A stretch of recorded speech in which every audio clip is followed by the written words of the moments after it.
Oh! I'm Darrell Bradford, and this is Advocacy Labs. Want to change the world? Here's how. Lesson 3. The action is the overreaction.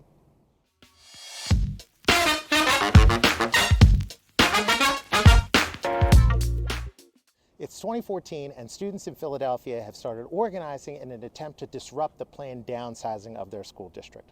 The downsizing plan was developed by the School Reform Commission, a hybrid governing body created in a compromise move a decade earlier that brought greater state oversight to city schools in exchange for more state resources.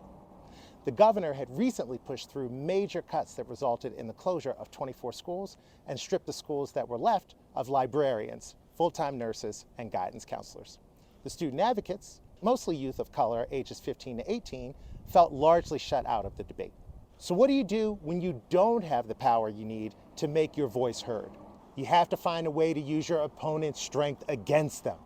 In October of 2014, the students learned that a member of the School Reform Commission, Sylvia Sims, would be hosting a family appreciation night at school district headquarters, and it would feature a screening of the movie Won't Back Down. 20 minutes into the movie, 25 student advocates rose from their seats and began to shout, "Hey, hey, ho, ho, the SRC has got to go." They made it impossible to hear the movie, prompting someone to turn on the lights. The event's host, Sylvia Sims, then approached them. The movie was stopped.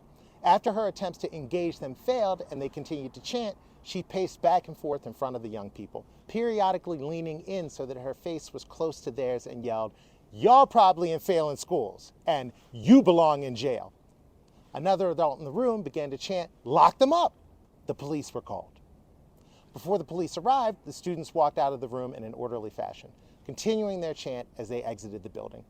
The entire incident was captured on video and spread on social media. The result was a media disaster for Sims and the School Reform Commission, which emboldened the students and other aligned groups to step up their protests. In 2017, after 3 years of near constant protests, the School Reform Commission voted to disband itself, and control over the school district was returned to a local school board appointed by the mayor and approved by the city council.